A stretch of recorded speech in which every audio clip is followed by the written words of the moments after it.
he and his brother judge, and then he said, you are right. You should notice the government. Government couldn't give any answer. So direction was given. Either you restore the economic development of this Hindu area equal to what is happening elsewhere in the town panchayat, or partition it.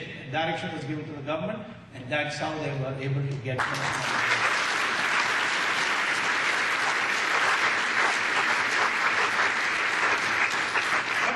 Only one town panchayat. There are 39 more I have to visit. They are all asking me to come. Toldi in Ramanathapuram. So many places. But I don't blame the Muslims. They are very clear. They wanted to set up an Islamic bank in India. Islamic bank is a hoax. Because they say we won't charge interest. But then if you want to buy a house, they say we will buy it for you. They buy it and then put a surcharge and give it to you. So their interest is collected by the back door. But the idea was to set up Islamic bank in Kerala, to say any Muslim youth comes, they will give the loan without interest. But if a Hindu goes, they will say this technicality, that technicality, but privately say convert and we'll give it to you. That was the game plan. So I went to court in Kerala. People threatened me, oh, this will happen to you, that happened to you. Some professor got both his hands cut off once. I said, well, I'll face it. Went to court, argued, won the case. It was dismissed. And that is the idea of this.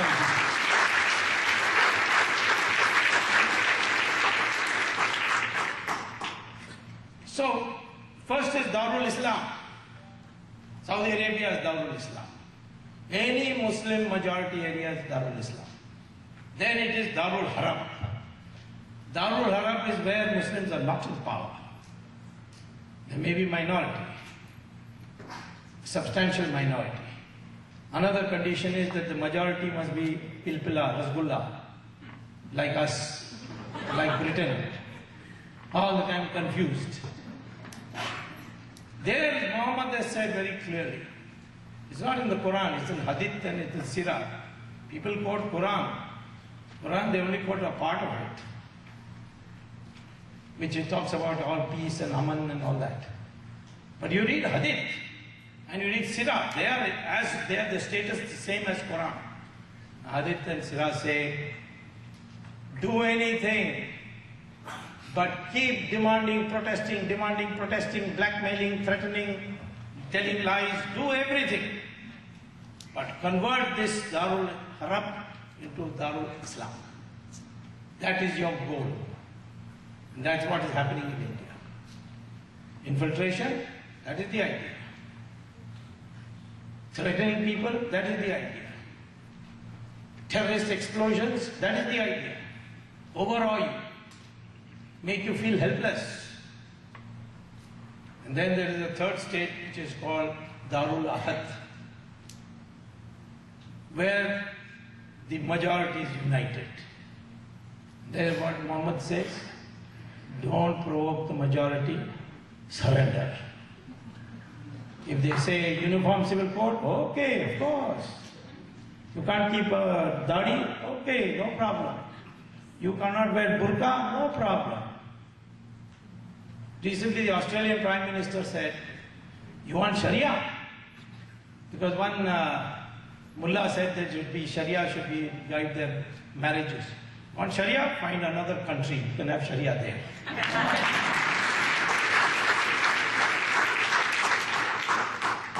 So, what happened? All the Muslim organizations said, this mullah is a madman, don't listen to him. We are for uniform civil code. We will obey right. We will not have more than one wife. So, that is called al-taqiyah. Muhammad says they make a contract. So that's why today we have to understand the Muslim mind so that we can understand our mind. You unite, Muslims will become easily manageable. They will listen to you. Large number of Muslims privately are hoping that we will not surrender to the mullahs. They are hoping that we will take a stand. It happened when the Shah Banu matter, the judgment of the Supreme Court came. Large numbers of well-meaning Muslims came out in the street saying, don't change the judgment. But Mr. Rajiv Gandhi was railroaded into. Naturally, if you become Prime Minister without experience, you will do all these foolish things. He himself told me, biggest mistake in my life I made is become a Prime Minister at 40. I just didn't know. Now the country is trying to get another inexperienced.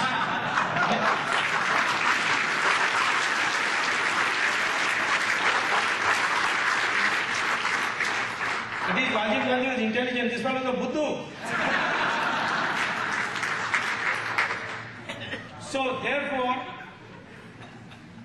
he brought a legislation and changed the Supreme, overruled nullified the Supreme Court judgment. These educated Muslims who came out in the streets, they began to be targeted. They now knew that they cannot depend on secular Hindus to stand up. I can tell you, the day the Hindus unite in the name of Hindutva, that day the Muslims will become the most reasonable, friendly, brotherly community of India. Not before that.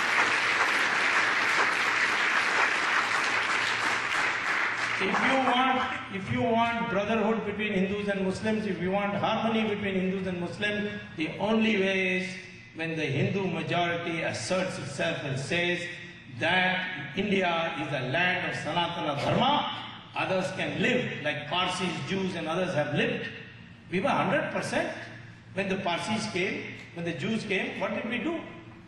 We built their synagogues for the Jews in Cochin and Bombay. The Parsis, we built them their fire temple. Today we can't even distinguish a Parsi. The Chief Justice of India is a Parsi.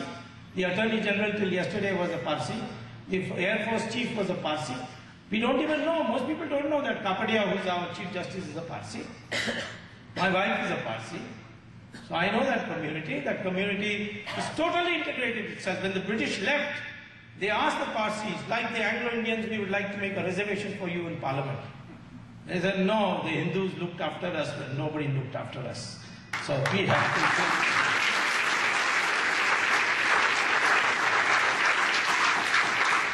The Jews, the first resolution passed in Israeli Parliament when it was created was, thank you India, you are the only country where the Jews were not persecuted.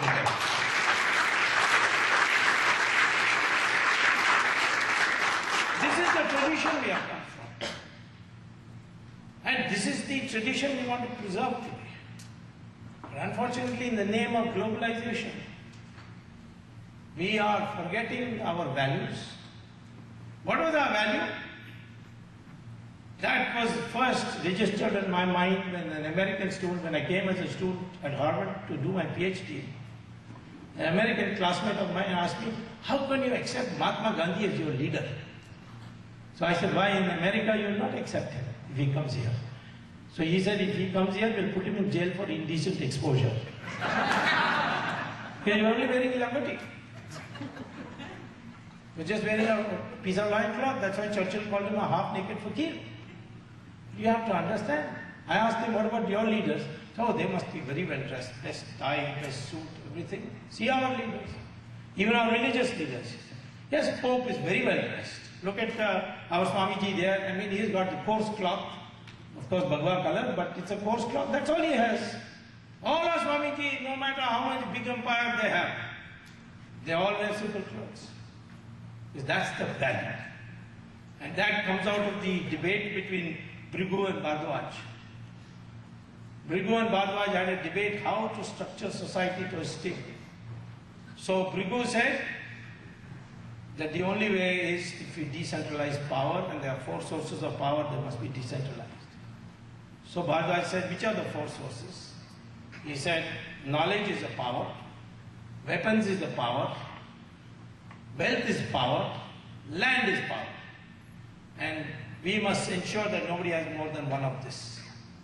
So those who have knowledge shall not have weapons, shall not have wealth, shall not have land. That is the Brahmin. Then the Kshatriya. He may have the kingdom, but he cannot make decisions on when to go to war. For that he has to consult the people with knowledge, the Brahmins. He cannot decide on punishment. Vaishyas made wealth, but they didn't get their social status because of that wealth. If they sacrifice that wealth in philanthropy, they got status. Those who had land, they had to produce for the people first. Then they could think of making money. That was the system. It was not connected with birth. Because Lord Krishna says in Gita that the Varna Vyavastha is what to do with guna, not with birth. We are all born Shudras. After that we pick our discipline, then we become Dvijas. Otherwise, when we are born, we are not Shudras. That's what Rishi Atri says. So if you look at the examples also, you find that Vedavyasa, who wrote the Mahabharata, he was born of a fisherwoman, not of a Brahmin. Similarly, Valmiki was born out of Dalits. His parents were Dalits. He wrote the Ramayana, became Maharishi. The greatest poet we produced, Kalidasa, he was a hunter. The Rishi of Rishis was Vishwamitra and his parents were Kshatriyas. Ravan was a Brahmin. And this idiot Karnanidhi did not know, and he was celebrating Ravan Leela thinking that he was doing an anti-Brahmin action.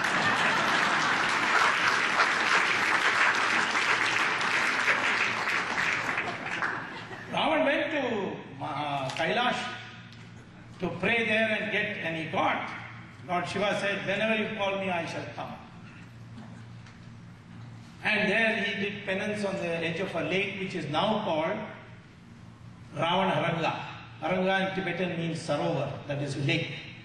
Ravan. I asked the Tibetan, he said Haranga means lake, but Ravan, some Indian had come. Somebody came from India. So I said, let me go and have a bath in that before going to Mansarovar. She said, no, don't go there, because that will give you all kinds of itches, and if you drink that water, you will die. So I mischief, I filled a bottle of water, took it back and gave it to Karnanidhi, please drink it and show me.